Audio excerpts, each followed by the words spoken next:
Political analysts in the nation's capital, Yaoundé, have complained that the re-election of Kava Yeye Jibril as House Speaker of the National Assembly is practically undemocratic. He has been chairing the lower house of parliament for 22 years now. We get their reactions in this edition of the 6 p.m. newscast on Equinox Television. And also opposition MPs have lamented, precisely those of the Social Democratic Front, on how the much expected change would finally come in the country when the CPDM remains majority in parliament. We take you right away to news out of Cameroon to talk about how the transitional government in Bangui is trying to restore peace after months of unrest in the embattled CAR. But rebels are saying that there is no end to war without negotiations. These are headlines, details just in a moment.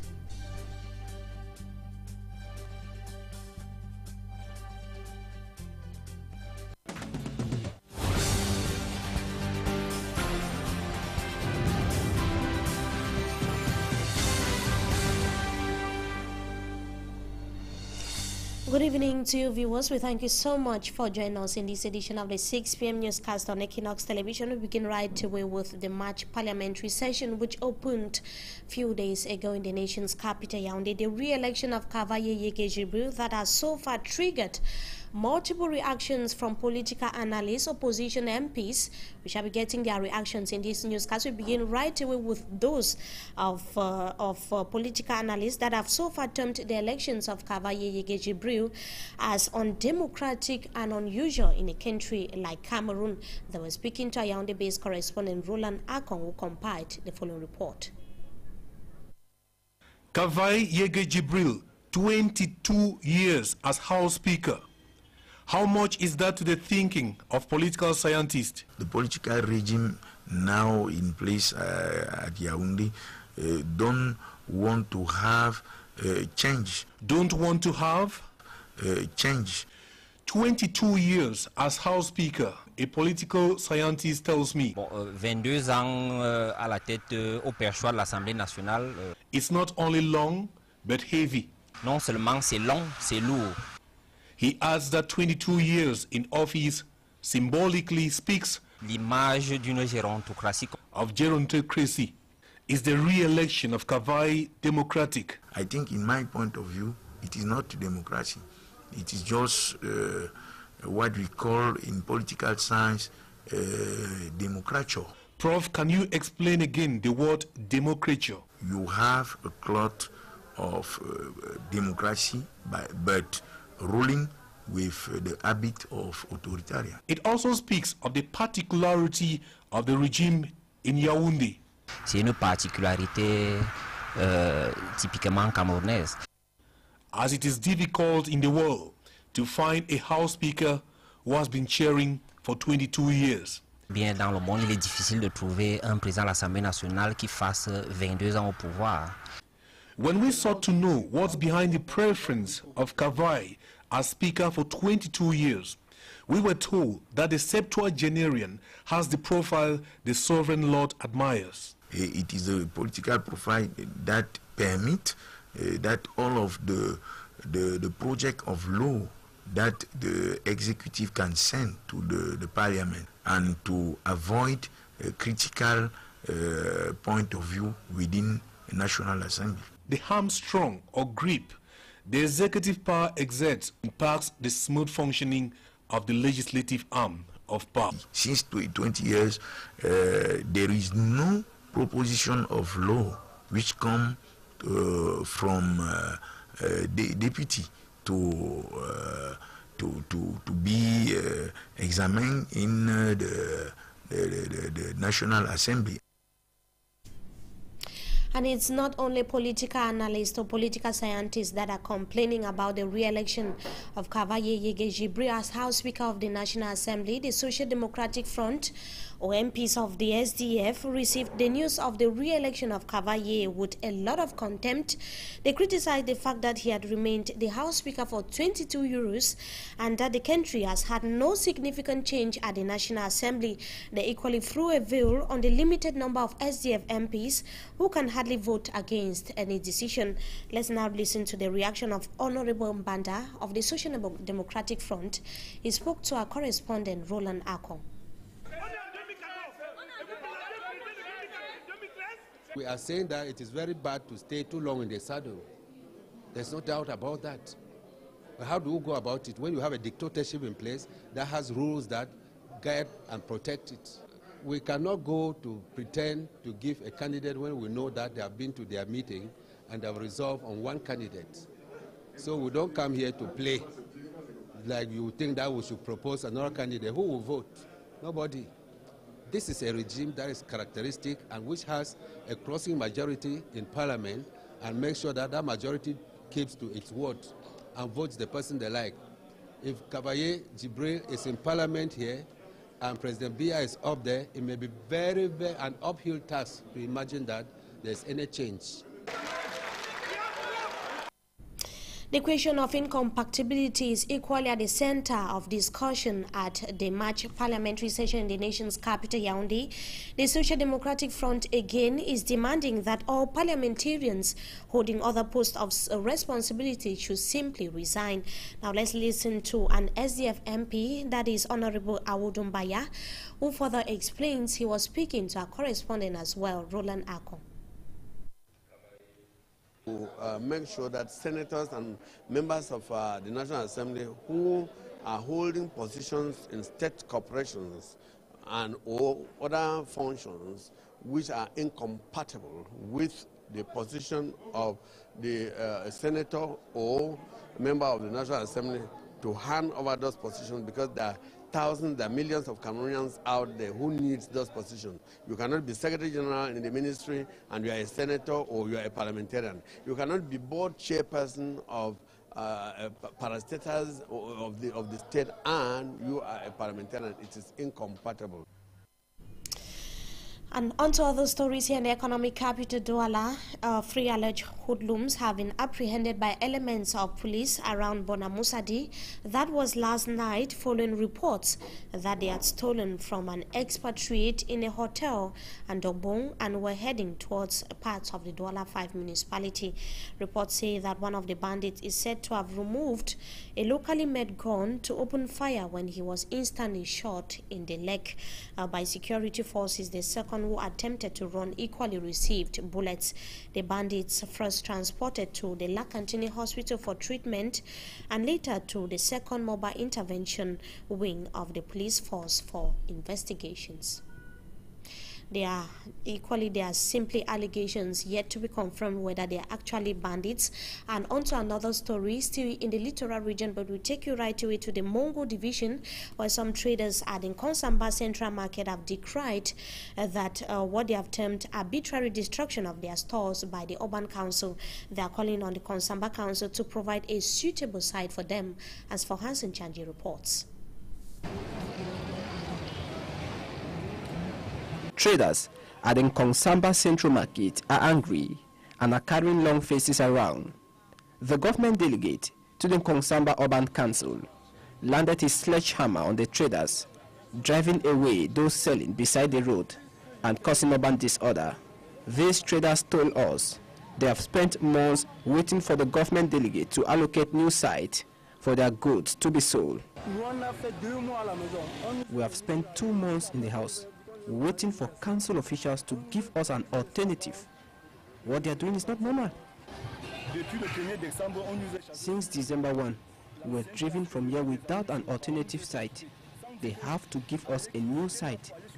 It is very logical that once stores are destroyed in any market, the traders have to be given a new site. In this case, it has not been done. According to the government delegate, the traders have been sensitized for good 3 years before the action, but the delegate did not say clearly whether the traders will be given a new site or not. After 3 years of sensitization, Konsamba is taking a new color. The town needs to look good. When they sell goods on pavement, where do they want vehicles to park? The government delegate and close collaborators have vowed to continue their operation to the last trader. For Hassan Chanje, they're ending the report. Now here in the economic capital, Douala, the government of Cameroon is multiplying efforts to meet up with the deadline for the switchover from analog to digital broadcasting. As at now, only 40% of the national territory is so far covered by analog television signals. And experts say that the entire nation would start enjoying digital television signals with the switchover to take place. That is going to be in 2015. They were speaking during a meeting which took place here in the economic capital Douala today. Jacques Kinge tells us more. The 17th of June 2015 is the deadline put in place by the International Union of Telecommunications for the switchover from analog to digital broadcasting, imposed by the international community due to certain mishaps plaguing the sector. For example, the necessity to rationalize the usage of the frequency spectrum for both radio and television, and also the necessity to ameliorate the services offered by television broadcasting. The Cameroon government is progressively putting in place the means to meet up with the exigencies of the switchover. Despite the international exigence, the government of Cameroon has the obligation to adhere to the digital switchover, owing to the fact that actually only about 40% of the national territory benefits from television signals provided by the analog system. But according to Francois Wakata, coordinator of the Technical Operational Unit of the Cameroon Digital Television Project, CAMDTV, this alternative will permit the development of terrestrial television in Cameroon, whereby many more persons will benefit from the services of TNT through satellite to provide TV signals throughout the national territory. To meet up with the digital switchover project, the government of Cameroon has sought the expertise of two international cabinets, one concerned with looking for partners to plant the network of terrestrial digital television signals, and the other on the judicial aspect of the project. The meeting in Douala was aimed at seeking for finances for the project on one hand, and also to industrialize the production of television content on the other. We take you right away to news out of our national boundaries, but still within the African continent to get a view or take a look at what is happening in the embattled Central African Republic. A year of inter-religious violence has left the Central African Republic on its knees. As a tentative calm returns to the capital, Bangui, the new government is trying to restore institutions that have so far collapsed as a result of the unrest. Let's have the details of that report with Franz Van Kat. Roll call at Bangui's main police station. New uniforms, shiny boots. These officers look determined to restore order to the streets. Numbering 2,300, they're back at work after an enforced break. The majority deserted when Seleka rebels seized power in March 2013. The new government, which took office in January, is attempting to restore state institutions, but resources are lacking. Public workers went unpaid for months. Just 5 vehicles are available to this patrol, and they're short on weapons. We're trying to disarm people, but we're not armed ourselves. We're on foot and empty-handed. We need guns. For now, the shaky security in the capital is assured by international troops. In the suburbs, the situation's more complicated. This bridge in the Kilometre 9 district lies on a strategic route out of town. On the other side, the chief of police has a meeting with some surprising partners in law enforcement.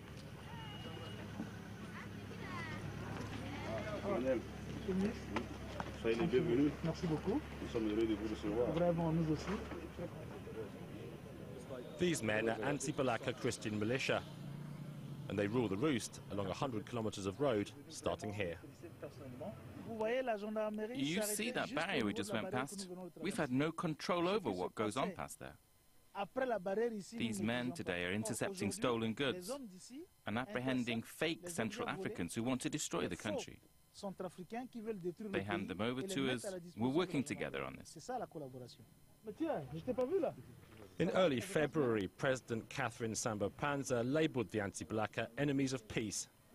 But if the police want to hold any sway here, they have little choice but to... Still in the Central African Republic, most Muslims have fled their homes and houses have been transformed into barracks. The two rebel groups say the government has to negotiate a peace treaty with them for the benefit of all, without which war would never end in the embattled country. Let's have the details once again with Franz Venkat. Most of the Muslims have left the camp, and about 80% of the remaining Seleka here are Christians. For them, reintegrating into society is going to be a challenge. They're perceived as traitors by their own community. I'm Catholic. We're surrounded. People tell us you've been mixing with Muslims. If we go out, the anti-Balaka will cut us up. Living conditions on what was once the city's golf course are grim. The clubhouse is now a barracks, but most of the former combatants sleep outside in makeshift shelters. We're really suffering. There are no latrines, no drinking water. People are ill, but there's no medicine. We don't have any food, and we're too desperate to return home. Among the crowds, a familiar refrain: we're owed posts in the army. We just want to work with anyone, whoever the president is. They should work with us. We're soldiers. Lost among the former rebels, a Muslim teacher who sought refuge here when his house was destroyed. Abakar now serves as camp spokesman. For him, despite the situation in Bangui, the story of the Seleka is far from over. Today all the Muslims have fled. We've gone back home, and those of us who are still in Bangui are going to leave soon. To the east, or to Birao in the north. Those who chased us out know what they did. Do you really think they'll come looking for us there? No, they won't come. The petrol is in our region. The diamonds are in our region. Let's see if they come. I believe the country has already been partitioned. A year of violence has hollowed out what passed for a state in the Central African Republic. To impose its authority, the new government now faces the prospect of negotiating with armed groups of all stripes. Despite international efforts to rid them of their weapons, the anti-Balaka still holds sway in Bangui and the west. Whole regions in the north and east remain Seleka strongholds. From today to the eventual holding of the 2014 World Cup that's built for Brazil, we shall be bringing to you updates on what's happening in the host country, that is Brazil, and also in Cameroon, which is also going to be taking part in the sports jamboree. We begin a series of reports with 85 more days to go to the June World Cup in Brazil. The FIFA World Cup was first held in 1930 when FIFA President Jules Rimet decided to stage an international tournament. The competition that was organized by Uruguay had its roots as far back as the 19th century. For Hansen Chanji now traces the history or the genesis of the World Cup. His report.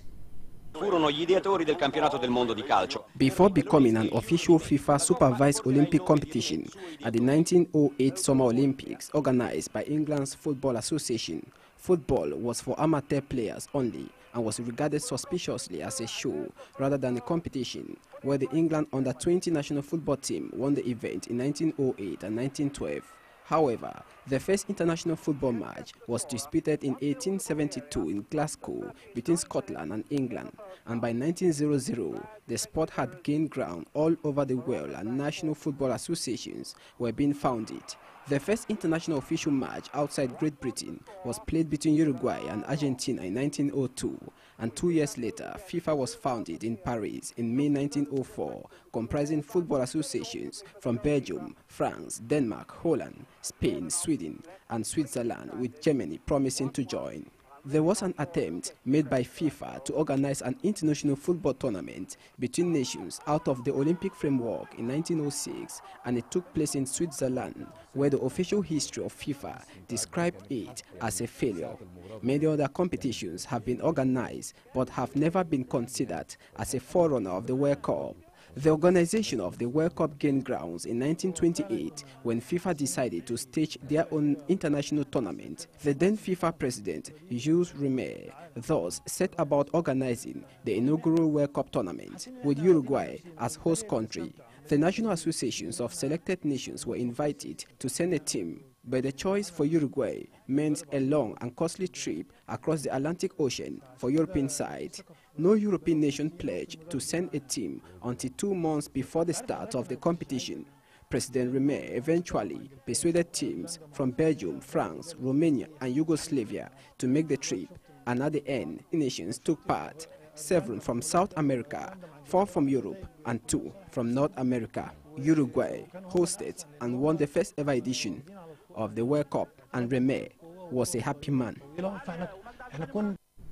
That's the genesis, or better still, the origins of the World Cup that's going to take place this 2014 in Brazil. 85 days to the competition there, compiled by Fonhansin Chanji, bringing us to the end of this edition of the Primetime Newscast on Equinox Television. But before we go, we talked about political analysts that have so far complained on the re-election of Kava Yeye Jibril as House Speaker of the National Assembly, and they are saying that it is practically undemocratic. He has so far been chairing the lower house of Parliament for 22 years now. And opposition MPs, precisely those of the Social Democratic Front, have lamented on how the much expected change would finally come in the country when the CPDM remains majority in Parliament. We saw how the transitional government in Bangui, that was news out of Cameroon, is trying to restore peace after months of unrest in the embattled CAR. But rebels are saying that there is no end to war without negotiations. Well, thank you so much, viewers, for being part of us tonight. Wishing you a blessed stay in the company of our programs. Good evening to you once again.